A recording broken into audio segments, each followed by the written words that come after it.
फटाफट से अपना सारा सिस्टम बंद करके भाग निकलता हूँ मैं मस्जिद की तरफ, क्योंकि सुबह रमज़ान मुबारक का पहला रोज़ा होता है और इशा की अज़ान कब से हो गई होती है। फटाफट जाकर वुज़ू करता हूँ, वुज़ू करने के बाद सर पर टोपी पहनता हूँ और मस्जिद में जाकर देखता हूँ तो इशा की जो जमात होती है वो पहले से खड़ी होती है, लोग नमाज़ पढ़ रहे होते हैं। फटाफट से मैं अपनी नमाज़ अदा करता हूँ, तरावी पढ़ता हूँ और घर आ जाता हूँ। सुबह उठना होता है, सैर करनी होती है, इसलिए जल्दी सो जाता हूँ घर आकर। आँख मेरी सवा 4 बजे खुलती है, जबकि अलार्म मैंने साढ़े 3 बजे का लगाया होता है। खैर सारी के लिए आवाज़ें आ रही होती हैं, ऐलानात भी हो रहे होते हैं और घर वाले भी बार-बार कह रहे होते हैं। खैर मैं फटाफट से हाथ मुँह धोता हूँ और सैर के लिए आ जाता हूँ तैयार होकर, और यहाँ पर खाना वगैरह तैयार होता है सही है, सालन के साथ और दही वगैरह, फ्रूट वगैरह होता है। तो आज दिल ही नहीं होता सही है, भूख बिल्कुल भी नहीं लगी होती, सैर करने का दिल ही नहीं चाह रहा होता। दिल करता है कि ऐसे ही मैं रोज़ा रख लूँ। बहरहाल खैर मजबूरन मैं कर लेता हूँ कि ये ना हो कि दिन में उठना ही ना हो, सही है।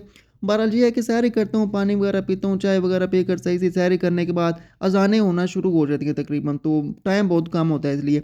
तो फटाफट से मैं भाग कर जाता हूँ, नमाज़ अदा करता हूँ, नमाज़ अदा करने के बाद मैं घर आता हूँ और कुरान मजीद की तिलावत करता हूँ, क्योंकि आधा पौना घंटा जो है कुरान मजीद में पढ़ता हूँ। इसके बाद जो है अपना मेन ब्लॉगिंग वाला जो काम है वो कर लेता हूँ क्लियर, क्योंकि दिन में मेरा दिल नहीं होता है काम करूँ।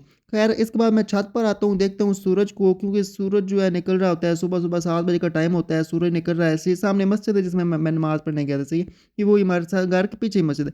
खैर इसके बाद मैं आ जाता हूँ बैंक में, क्योंकि बैंक में कैश निकालना होता है, एटीएम में आता हूँ, कुछ कैश निकालता हूँ जो कि ज़रूरत के लिए होती है।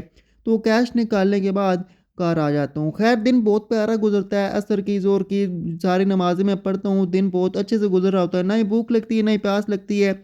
शाम को जो है अफ़्तारी जो है बन जाती है, अफ़्तारी करते हैं, शाम को 6 बजे हमारा रोज़ा जो है अफ़्तार हो जाता है। तो इसके बाद जो है अफ़्तारी करने के बाद मगरिब की नमाज़ पढ़ने के बाद चाय वग़ैरह और लेज़ वग़ैरह मैं खाता हूँ और मेरा दिन यहीं पर ख़त्म हो जाता है। आपका रोज़ा कैसे गुज़रा? कमेंट में बताइएगा लाज़मी। दुआ में याद रखिएगा। अल्लाह हाफ़िज़।